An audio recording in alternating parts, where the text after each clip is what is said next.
आदाब नाजरीन, इस्तकबाल है आपका हेलो परवाज़ में और मैं हूं आपके साथ तरन्नुम अली। आज हम बात करेंगे साइनस की। साइनस हमारे स्कल में मौजूद वो खाली कैविटीज़ हैं जिनमें हवा भरी होती है, लेकिन जब इन कैविटीज़ में बलगम जमा हो जाता है तो ये एक सीरियस प्रॉब्लम बन जाती है।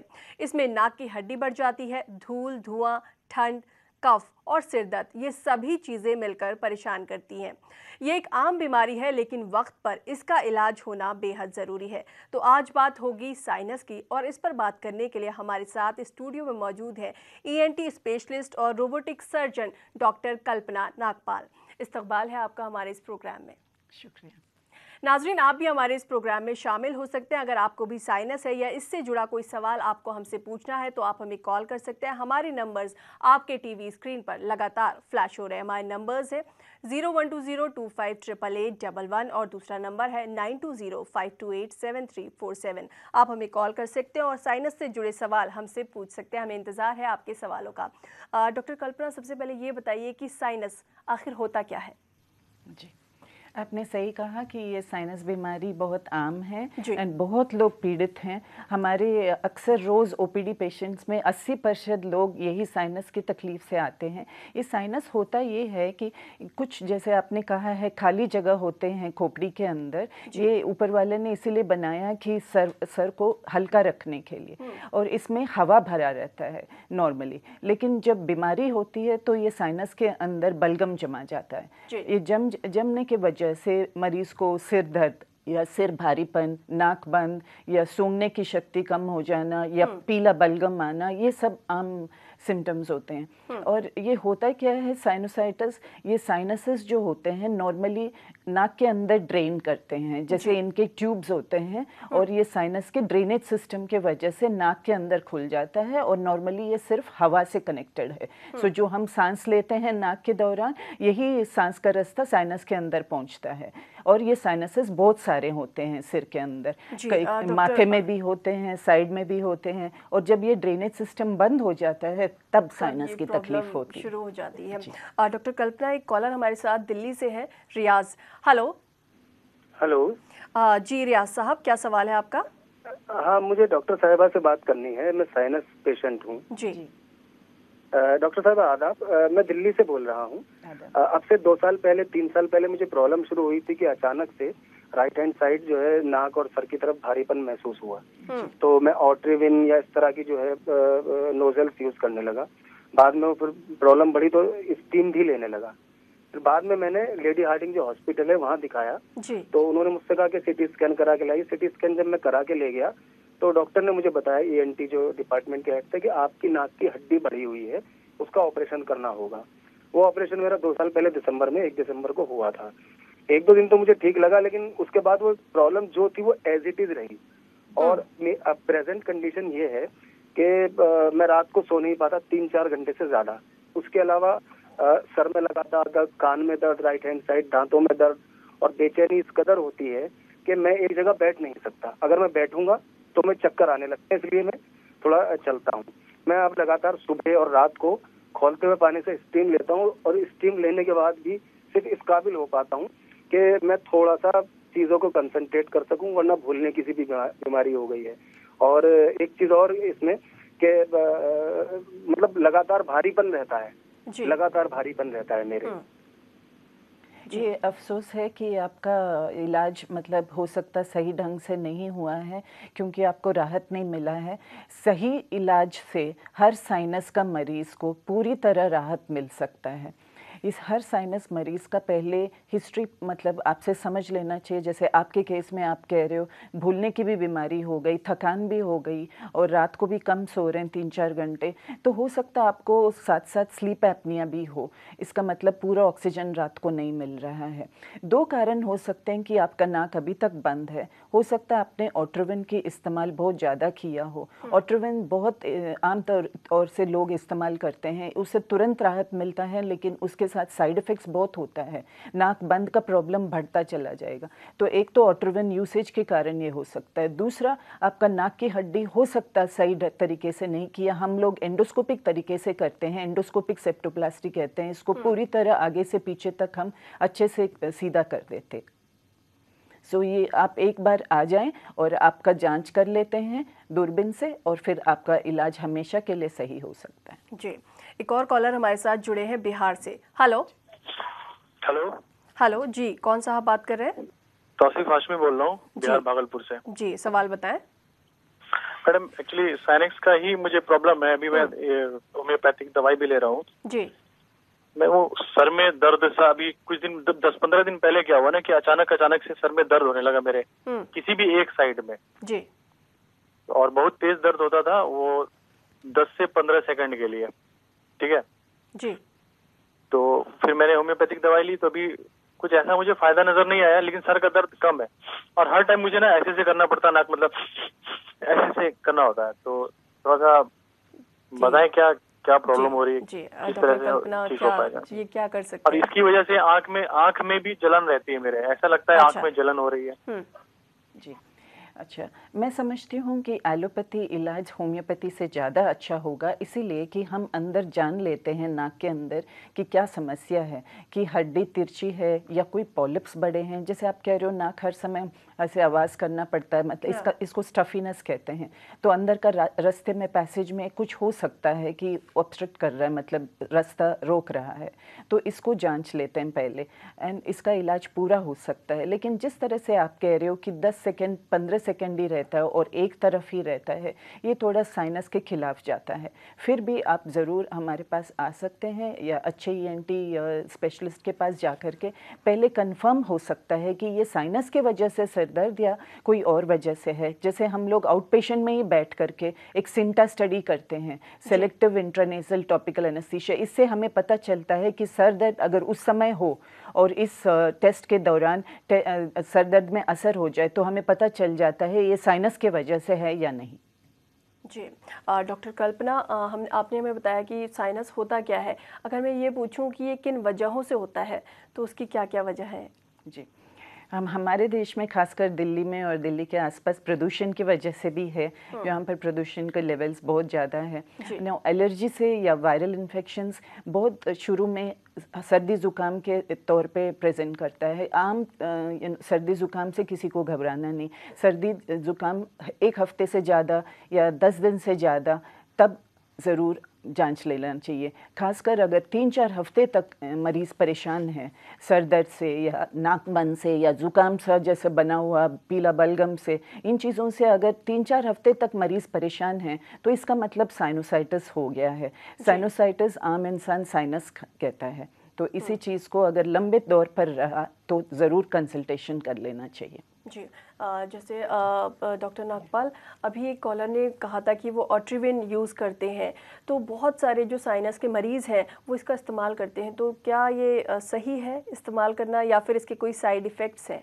बहुत ज़्यादा साइड इफ़ेक्ट्स हैं। ऑट्रिविन आम मिल जाता है केमिस्ट के पास, तो हर एक जना जिनको नाक बंद रहता है ये ऑट्रिविन ख़रीद लेते हैं। खासकर रात में इस्तेमाल करते हैं क्योंकि सांस नहीं आता है, तो ऑट्रिविन डालने पर बहुत राहत आता है, तो मरीज़ खुश, तो हर रोज़ ये ऑट्रिविन डालने लगते हैं। लेकिन ऑट्रिविन की वजह से बहुत सारे साइड इफ़ेक्ट्स है। ब्लड प्रेशर पर भी असर करता है, और जो नाक बंद वाला प्रॉब्लम, एक मेडिकल टर्म है इसको राइनाइटिस मेडिकामेंटोसा। इसका मतलब अंदर का सूजन बढ़ता चला जाएगा, और जब ड्रॉप डालते हो तब सूजन तो उतर जाता है मगर असली सूजन बढ़ता चला जाएगा। सो ये प्रॉब्लम, ये स्लो एंड स्लो मतलब डिपेंडेंसी पे आ जाता है इंसान। सो ये हर समय ऑट्रिविन पे हैबिट फॉर्मिंग डिपेंड हो जाता है। एक कॉलर हमारे साथ है कर्नाटक से, Yasmin Sultana. Hello. Hello. Hello ji. Ji Yasmin, क्या सवाल है आपका? हमारा सवाल, सर में बहुत दुखता और ज्यादा हवा लिए तो ठंड हो जैसी होती। इसके अलावा और कुछ भी नहीं। तो सर में बहुत ज़्यादा दर्द होता है? हाँ, बहुत दुखता सर में। जी, सर के दर्द के कई कारण होते हैं, जैसे माइग्रेन भी हो सकता है या सर के अंदर कोई और ब्रेन में कोई लीजन हो सकता है, लेकिन सबसे ज़्यादा जो आम प्रॉब्लम है साइनोसाइटिस की वजह से होता है। सो आपके सर के दर्द के साथ साथ नाक में कोई भी सिम्टम्स है, जैसे नाक के पीछे से कोई गले में बलगम गिरना या सूंघने की शक्ति कुछ कम हो गया या नाक बंद या छींकें, आपका इस तरह से कोई भी परेशानी अगर नाक के रिलेटेड है तो आप बताइए। अगर नहीं भी हैं तब भी नाक की हड्डी अगर ज़्यादा तिरछी है या अंदर एक टर्बिनेट करके स्ट्रक्चर होता है, उसका भी काफ़ी सूजन से, इन चीज़ों की वजह से एक कॉन्टैक्ट एरिया हेडेक, मतलब ये भी नाक की वजह से ही होता है। ये आपको ज़रूर एक बार ENT स्पेशलिस्ट से कंसल्ट कर लेना चाहिए कि ये नाक या साइनस की वजह से हेडेक तो नहीं है। जी, कश्मीर से एक कॉलर हमारे साथ और जुड़ गए हैं। हेलो। हेलो जी, कौन साहब बात कर रहे हैं? आदाब, मैं श्रीनगर से बोल रहा हूँ। जी, आदाब। सवाल बताएं अपना। हाँ, मुझे ये साइनसाइटिस है, रात को ये बड़ी परेशानी होती है। जब मैं सांस लेता हूँ ना, मुझे इसमें नाक में पूरा दर्द होता है और रात को नींद नहीं आती है। अच्छा। बड़ी देर तक। तो और ये जो सुराख है नाक का और ये मुंह का, वो बंद लगता है। रात को मुझे करना पड़ता है जी। तो तभी मैं, और मैं बोलने की होगी है, मुझे पता ही नहीं रहता नमाज पढ़ते कौन सी कितना पढ़ा क्या पढ़ा। तो ये परेशानी है। जी जी जी जी, ये रात को कम नींद आना या जिस तरह से आप डिस्टर्ब हो रहे हो, रात को हो सकता है आपका पूरा ऑक्सीजन नहीं मिल रहा, दोनों नथुने जो अंदर नाक में हैं वो पूरी तरह खुले नहीं होंगे। नाक का रास्ता बंद होने के कारण, इसके कारण भी एक स्लीप एपनिया का एक कारण बन सकता है। तो स्लीप एपनिया में इंसान खर्राटे भी लेते हैं और बीच बीच में सांस कुछ सेकेंड के लिए रुकता है और ऑक्सीजन गिरता है, और ये शारीरिक प्रॉब्लम से जुड़ा रहता है। ऐसे इंसानों को मेमोरी के प्रॉब्लम्स पे भी रहते हैं, और blood pressure, diabetes, heart disease, stroke, ये सब का भी हाई रिस्क रहता है। इसीलिए नॉर्मल इंसान को नाक के दौरान से ही सांस लेना चाहिए। कईयों का मुंह खुला रहता है रात को सोते वक्त, इसका मतलब उनका नाक बंद है। नाक बंद है। एक कॉलर हमारे साथ और है कर्नाटक से, Shakeel Ahmed. Hello. Hello. Hello ji, Shakeel sahab, क्या सवाल है आपका? जी, मेरा सवाल है कि जब मैं ऑल आउट वगैरह लगाता हूँ तो नाक में बहुत तकलीफ हो जाती है सुबह में जी। और सांस नहीं ले पाता हूँ। अच्छा जी, और सर दर्द भी हो जाता है और जो बलगम रहता है वो बाहर नहीं आता है। जी। ये साइनोसाइटिस होता ही इसीलिए कि जो सर्दी है, रेशा है, वो बाहर नहीं निकलने के कारण, तो ये आपका अंदर ही अंदर रेशा जम जाता है, इसी को कहते हैं साइनोसाइटिस। तो ये हो सकता है कि आपके नाक के अंदर या तो पॉलिप्स हैं या कोई और मस्सा है या हड्डी तिरछी है, इसको जांच लेना चाहिए, और आपका नाक का रास्ता सही करने के बाद साइनस भी ठीक हो सकता है। एंड साइनोसाइटिस अगर बहुत दिनों तक अगर दवाइयों से अगर आपका सही नहीं हुआ है तो दूरबीन से जांच कर लेना चाहिए या CT स्कैन कर लेना चाहिए साइनसिस का, और ENT स्पेशलिस्ट से मिलें। जी, एक कॉलर हमारे साथ और जुड़ गए हैं। हेलो। हेलो। हेलो जी, कहाँ से बात कर रही हैं और कौन बात कर रही हैं? मैं यास्मीन सुल्ताना बात कर रही हूँ, निजामाबाद, तेलंगाना। जी। तेलंगाना से। जी, सवाल पूछिए अपना। मैं यास्मीन सुल्ताना बात कर रही हूँ, निजामाबाद, तेलंगाना। हेलो जी। यास्मीन, सबसे पहले आप अपनी टीवी की आवाज़ बंद करिए और फिर सवाल पूछिए। अच्छी बात है जी। हमारे सर में।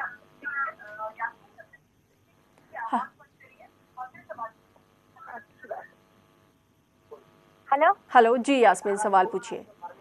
हाँ मैडम, सर में बहुत तकलीफ देती, कनपटियां दुखते हैं ना, पीछे का हिस्सा सर के बहुत तकलीफ देता मेरे को। जी। पीछे के हिस्से में बहुत तकलीफ रहती और चलने नहीं आता, कमजोरी बहुत होती।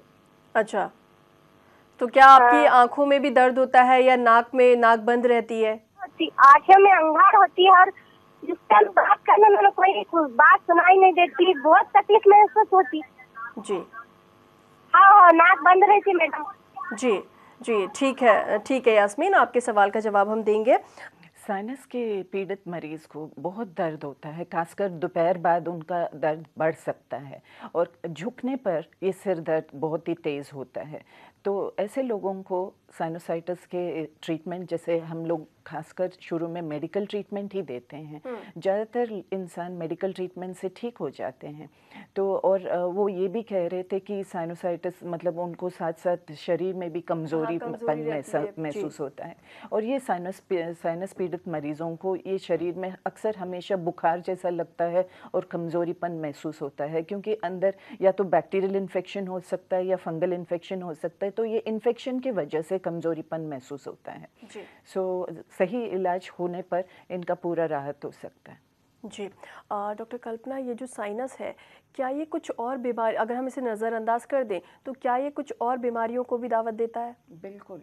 ये साइनस बीमारी ना ठीक होने पर ये साथ साथ आस्थमा का कारण भी बन सकता है। साइनोसाइटिस और आस्थमा ये दोनों साथ साथ जुड़ा रहता है। कई आस्थमा मरीजों को ये पहले से ही जो इन्हेलर वगैरह ले रहे हैं उनको ज़रूर जाकर के ईएनटी स्पेशलिस्ट से साइनस का भी जांच करा लेना चाहिए, क्योंकि 80 से 90% जो आस्थमा के पीड़ित मरीज़ हैं उनको साइनस इन्फेक्शन होता है। ये फंगल इन्फेक्शंस भी हो सकते हैं और कई बार ये मरीज़ नज़रअंदाज करते हैं, और ख़ासकर डायबिटीज़ मरीज़ों में अगर साइनस प्रॉब्लम है उनको ज़रूर चेक कर लेना चाहिए, क्योंकि ये ख़तरनाक फंगल इन्फेक्शंस भी हो सकते हैं। जैसे उनको म्यूकोरमाइकोसिस कहते हैं, जो साइनस के अंदर से बाहर, जैसे दिमाग के अंदर या आँख के अंदर जाकर के रोशनी भी खत्म कर सकता है। हमारे पास ऐसे कॉम्प्लिकेशंस के साथ भी मरीज आते हैं।